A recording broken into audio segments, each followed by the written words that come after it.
Hello everyone, जय माता दी सभी को। कैसे हैं आप लोग? माता रानी की कृपा से स्वस्थ होंगे, यही उम्मीद है। माता रानी आप लोगों पे हमेशा कृपा दृष्टि बनाए रखे। आइए जानते हैं सावन के महीने में कामिका एकादशी किस दिन पड़ रही है। कामिका एकादशी 21 तारीख को पड़ रही है, पर 10 तारीख से हमें नियम फॉलो करने होते हैं और उस दिन सोमवार भी पड़ रहा है। तो सोमवार और एकादशी का व्रत हम एक साथ कैसे रख सकते हैं कि इसमें हम एक साथ व्रत रख सकते हैं कि शिव और विष्णु भगवान एक दूसरे के पूरक हैं, दोनों एक दूसरे के हृदय में बसते हैं। तो हम ऐसा संयोग हमको नसीब से मिला है और हम इसका व्रत हम रख सकते हैं। दोनों व्रतों का संकल्प हम एक साथ ले सकते हैं। आइए जानते हैं किस प्रकार क्या क्या हमें करना होगा।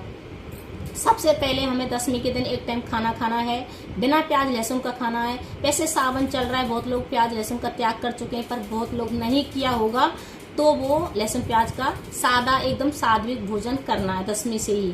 फिर उनको जमीन पे सोना है, वो नियम फॉलो करना है। सुबह उठना है, गंगा जल डाल के नहाना है, घर में छिड़काव देना है। अपने जो मेन देहली होती है, जो बाहर का जो मेन गेट होता है, उसको हमें हल्दी से लेपन कर लेना है। उस पर 2 मिट्टी वाले जो दीपक होते हैं वो दीपक जला रहे हैं, स्वास्तिक बनाना है। फिर आता है अपने घर के अंदर मंदिर को एक दिन पहले ही साफ कर लेना है कि 2 भगवान की हमें पूजा करनी है, तो हमको टाइम नहीं लगेगा कि हम सुबह मंदिर को साफ करें। हमें चौकी लगा लेनी है, पीला वस्त्र लगाना है चौकी पे। विष्णु भगवान को प्रतिमा है तो उसको लगा लेना है और ठाकुर जी को नहला धुला के कपड़े पहना के पीले वस्त्र ठाकुर जी को पहना दें। फिर हमें उनको भी विराजमान कर लेना है। अगर आपके पास छोटे शिवलिंग हैं और तो उनको भी आप विराजमान कर सकते हैं। उनके नीचे आप सफेद कलर का कपड़ा बिछाएं। अगर छोटे शिवलिंग को भी आप चौकी पे लगा रहे हैं तो चौकी पे तो नहीं लगेंगे, हमें उनका अभिषेक करना होता है। इसलिए तो आप जैसे सफेद कपड़ा आपको बिछा लेना है, उसके ऊपर कोई परात रख लेनी है और हमें शिवलिंग मिट्टी का बना लेना है, या जो आपके पास है वो शिवलिंग आपको बगल में रख लेना है। जैसे 2 चौकी लगानी होंगी, अगर आपके पास 2 नहीं है तो पाटा भी रख सकते हैं। इस प्रकार से आपको दोनों को वहीं की वहीं आपको सेट कर लेना है। अब आता है तो हमें संकल्प लेने की तैयारी होती है। हमें अपना पूरा सेट कर लिया है। अब एक सुपारी ले लेनी है, एक सिक्का लेना है। उस दिन चावल नहीं लेना है, हमको संकल्प में ध्यान रखना है इस चीज का। भोलेनाथ पे भी हमें चावल नहीं चढ़ाने होते, वर्जित होते हैं उस दिन। तो गंगा जल ले लेना है या जल ले लेना है, जैसे आप कोई फूल ले लेना है और आप दोनों भगवानों का मंत्र का जाप करते हुए और नाम गोत्र स्थान बोलते हुए हमें छोड़ देना है। संकल्प ले लिया है व्रत का। अब आता है हमें पूजन करना है। पहले हमें विष्णु भगवान की पूजा करनी है, फिर हमें शिवलिंग की पूजा करनी है। दोनों की हमें एक साथ पूजा करनी है। अगर आपके पास छोटे वाले शिवलिंग नहीं है तो पार्थिव शिवलिंग भी बना के साइड में रख लें, तब हम दोनों का एक साथ अच्छे से पूजन कर सकते हैं। दोनों की हमें आरती बोलनी है, गणेश भगवान की बोलनी है, विष्णु भगवान की बोलनी है, महादेव की बोलनी है। तो आप बोलते 3 आरती हो गई तो 4 आरती भी कर सकते हैं। अब आता है कि हमें मंदिर में जाके पूजा करनी है, हमें घर पे नहीं करनी, तो आप मंदिर में भी जाके पूजा करके आ सकते हैं। पहले मंदिर में पूजा करके आ जाएं भोलेनाथ की, फिर आप आके विष्णु भगवान की आप पूजा आराम से तसल्ली से कर सकते हैं। ऐसे भी कर सकते हैं। उस दिन पर भोलेनाथ पे एक तुलसी दल जरूर चढ़ा के आना चाहिए, बहुत अच्छा लाभ मिलता है। और उस दिन चावल भोलेनाथ पे कभी भी नहीं चढ़ाने। एकादशी के दिन चावल नहीं चढ़ाए जाते हैं भोलेनाथ पे, इस चीज का भी आपको विशेष ध्यान रखना है। काले तिल चढ़ा के आए भोलेनाथ पे, सबसे अच्छा रहता है।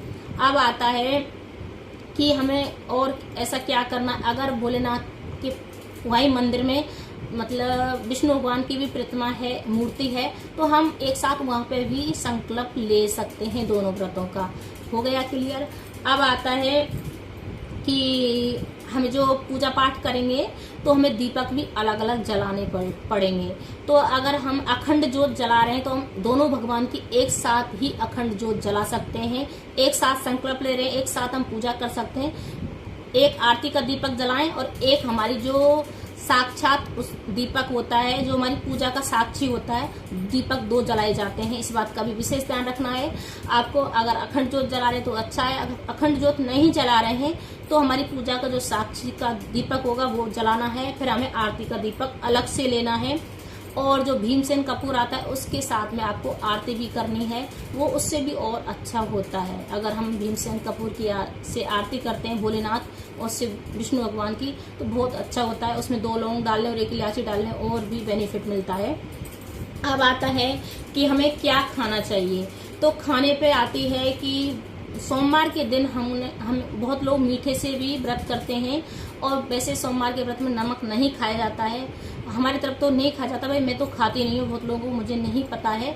और इसमें मीठा खाया जाता है। एक टाइम खाना भी खा सकते हैं, या आप फलाहार से भी व्रत कर सकते हैं। तो ये आपकी श्रद्धा है और शरीर के अनुसार आप कर सकते हैं। अगर जिसकी बीमारियां चल रही हैं या कुछ तबीयत खराब है तो वो नमक भी ले सकते हैं। भाई मैं नहीं बोल रही हूँ तो नहीं लेना है। जिसकी तबीयत खराब है, किसी के बीपी लो वगैरह होता है तो वो ले सकता है नमक, जो भी सेंधा जो व्रत वाला नमक आता है वो ले सकते हैं। अब आता है एकादशी। एकादशी और हमें सोमवार का दोनों का व्रत एक साथ रखना है। तो एकादशी में अन्न को नहीं खाया जाता है, तो आपको अन्न नहीं खाना है। उस दिन फलाहार से ही काम चलाना पड़ेगा। फलाहार से ही अगर आप एकादशी का व्रत रख रहे हैं तो आपको फलाहार करना है और खाना नहीं खाना है बिल्कुल भी।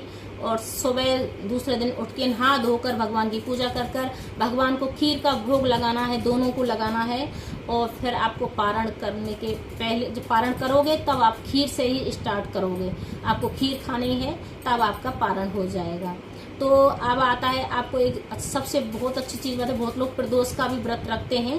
तो प्रदोष का व्रत मंगलवार से स्टार्ट हो रहा है। सावन में जो प्रदोष का व्रत स्टार्ट करता है वो बहुत अच्छे रहते हैं। अगर किसी को प्रदोष का व्रत रखना है तो वो मंगलवार 22 तारीख से रख सकते हैं। प्रदोष 22 तारीख को पड़ रहा है तो 22 को रख सकते हैं। तो अब आता है कि वैसे मैंने सारे जो भी डाउट थे सारे क्लियर कर दिए हैं। छोटी सी वीडियो बनाई है, बहुत शॉर्ट कट में बनाई है। तो अगर मेरी वीडियो थोड़ी सी भी अच्छी लगी हो तो लाइक करें, शेयर करें, कमेंट करें, सब्सक्राइब करें। और हर हर महादेव सभी